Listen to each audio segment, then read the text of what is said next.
Hello, Rough Rider Nation, and welcome to this edition of the Rider Report, the ins and outs of Yavapai College athletics. I'm Brad Clifford, the athletic director here at Yavapai College, and I'm joined today by acting head soccer coach Hugh Bell. Hugh, welcome to the program. Thank you very much, Brad. Good to have nice you. Nice to be here. It's very good to be here. Hugh has taken over for the head coaching duties for Mike Pantaleone, who is taking some time away on family medical leave, and obviously our prayers and best wishes are with Mike. Hugh's been with the Rough Riders for 25 plus years. Exactly 27 years. All right, 27. Exactly 27 years. So the program is in good and familiar hands with Hugh.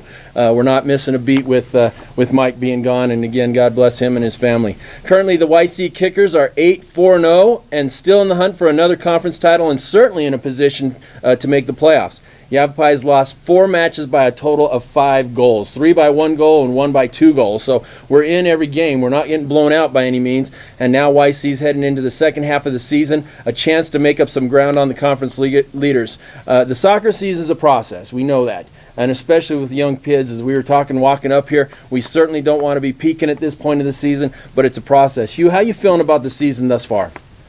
Well, I feel very good about the season, knowing that we have a lot of young people who are transitioning to junior college from high school.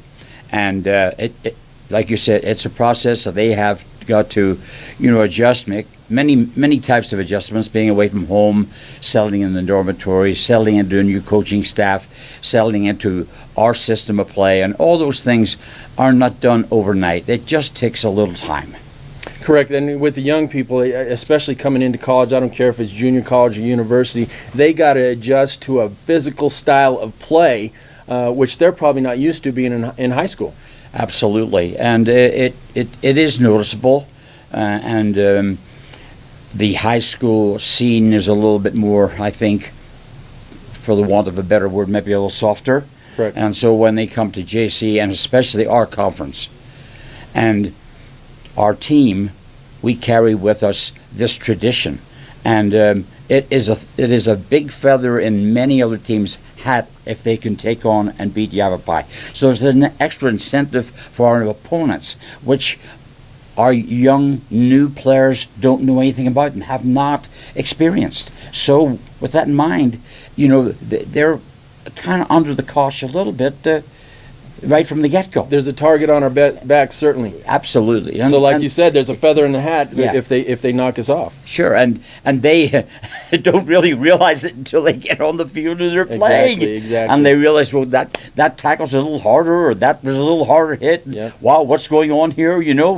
So being able to watch this team throughout the year, as I have, I've been at most of the games, I can see the kids are maturing, especially the young kids, because they're now starting to give those punishments out as they make hard tackles, and they play the game like a college game is being played. Absolutely, and it just takes an opponent to register a hit, register a hard tackle, or even a push, and they start thinking, oh, I need to be as strong as they are. I mean, exactly. They're playing within the rules of the game, so I need to be as strong as that. And I mean, that once again is also a process. And in practice, you can only do so much when it comes to contact. Right. And we're certainly not wanting to hurt each other in practice, even though we want them to play hard. But in the game, it's just a little bit higher. Correct. So how are the boys feeling about the season? Well, I think they're feeling fine. In talking with them, we see the change. We see the adjustments that they're making. We see them get a little more confident, a little more mature, a little more understanding of the system, et cetera, et cetera. So I believe they're coming along, and I think as our season progresses even further, we'll see changes, and Correct. we'll see good changes and positive changes. Absolutely. So give us some strengths right now. What's the strengths of our teams right now? Well, our strength really is in the midfield. We have a very experienced captain in Pepsi, Jose Flores. We have a young man, Kevin, who's from the same area as Pepsi is up in there in Portland. He's pound for pound, in my opinion, the best player in this league. pound for pound. He's just a Sure. little guy, but he really has energy and strength and courage and all that stuff. And then those two make up the midfield with, a variation of others. A young man from Nevada, Las Vegas, Miguel, who's in there. I think that's a very good strong part. Central defense is quite strong too, because we have a returner, Andrew Rivera, alongside Gabriel Claudio, a young man out of Yuma. So that's quite strong. I think our goalkeeping is strong. I think we have an excellent starting goalkeeper, and we have two young men who are coming along nicely, and they've had a couple of games lately. Luke Frank had a game last week, was very good, and Logan has played some minutes that were very good too. So that there is, I think, the core strength of our squad. Everywhere else we have young people, mostly freshmen, who are finding their way in the attack, on the wings, on the outside back positions, on the perimeter. So they're finding their way and getting better every game. Correct. And that's all we can ask for, is that they get better every game. Absolutely. How about some weaknesses that we can talk about? Yeah, well, I think maybe our weaknesses, maybe, and I'm not going to put it with their play, and maybe put it with the mental side of the game. Correct. Okay, and I think that's a normal thing, where they're not quite up to snuff with the way they go about things mentally, Right. and preparation-wise and so forth and so on. I don't think it's an issue when they get on the field. They play hard. Right. But I think an understanding of the system and maybe the confidence level, that's Right. maybe your weakness. Right, and that'll come with maturity, and also with freshmen turning into sophomores. Absolutely. Yeah. Each game, each training session, we must continue to encourage them. We must continue to tell them you're doing a good job. It's just, it takes time. Right. Just get that across to them. Correct. Who's standing out for us that you can mention here? Well, I think that Jose Flores is, in my opinion, the best number 10 that we've ever had in our program, and I think Coach Mike would go along with that too, Correct. 100%. We searched for years and years and years to find that middle guy, that guy in the middle who kind of conducts the orchestra, makes Kind of the things quarterback go. type a person. quarterback, Yeah. yes. And we finally found him. Of course, last year speaks for itself, along with the other young men that we had in our team, taking us all the way to the semifinal of the national championship. And this year, Jose obviously is adjusting to new players. Right. He maybe doesn't have the supporting cast that he had last year, Right. but at the same time, he doesn't lose his cool. He tries to encourage, he tries to suggest, he tries to play along with them. Right. And that's huge. Yeah.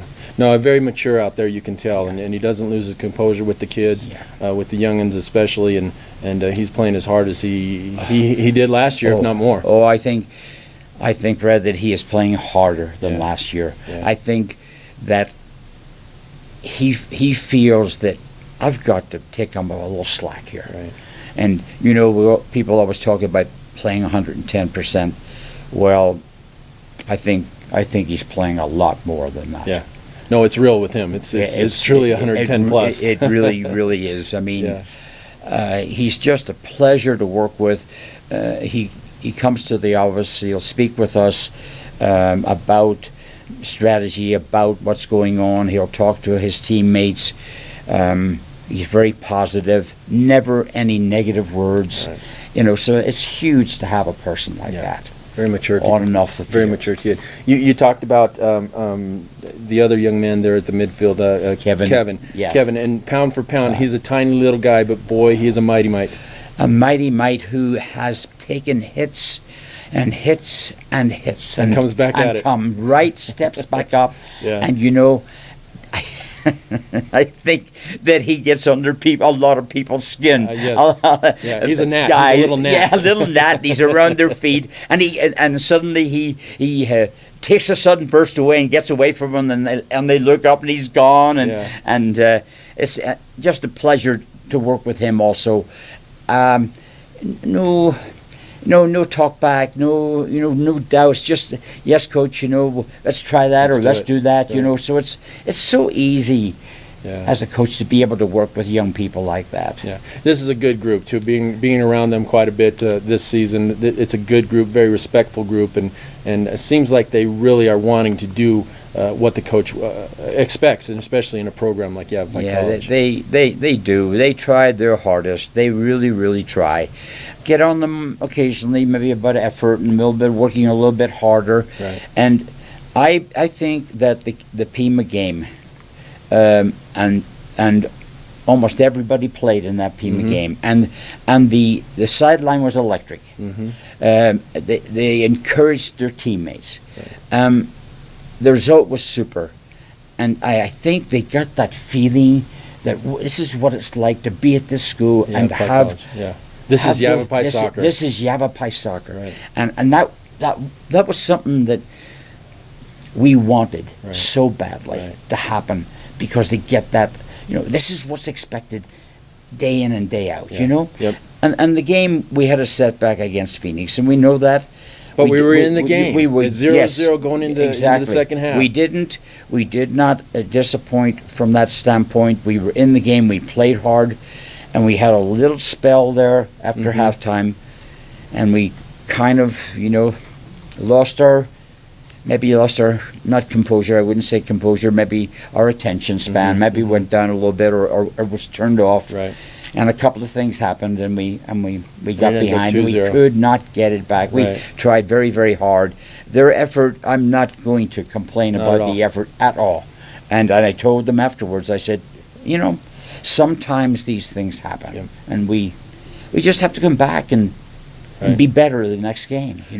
All we're shooting for is to get to the playoffs and Katie bar the door, because who knows what could happen in the playoffs. Absolutely. We have talked about that, and we do talk about it daily. Yesterday we talked about we must be better. We must improve every day. We have got to be really challenged every day, to do the things that we're doing to be better. And we have no fear of anybody. Right. No fear. And they know, and they've expressed their feelings about it. At least 50% of the squad expressed their feelings about, okay, coach, we can beat those guys. Yeah. And I believe they can. I do too. believe they can beat anybody in this league. No, I agree with you, and I've told them as much as you Yeah. have told them as much. Yeah. We're right there with everybody. So Right. we've got, let's see, Coach, we've got 4 home matches remaining. We've got 5 away matches, so 9 total before the start of the playoffs. Watch out for the Rough Riders. Come playoff time, that's when we're going to be playing our best ball. Absolutely. We are going to be primed at that time. Exactly. We are. Hugh, we want to thank you for joining us. Thank you for taking over for Mike, and obviously our best wishes are with Mike and his family, and family always comes first in the Rough Rider clan here. You can get your Rough Rider soccer schedule online at www.goroughriders.com. Be sure to follow us on Facebook, on Twitter. Catch the streaming on the Prescott Media Center and the Town of Prescott Valley YouTube channel. And as always, go Rough Riders.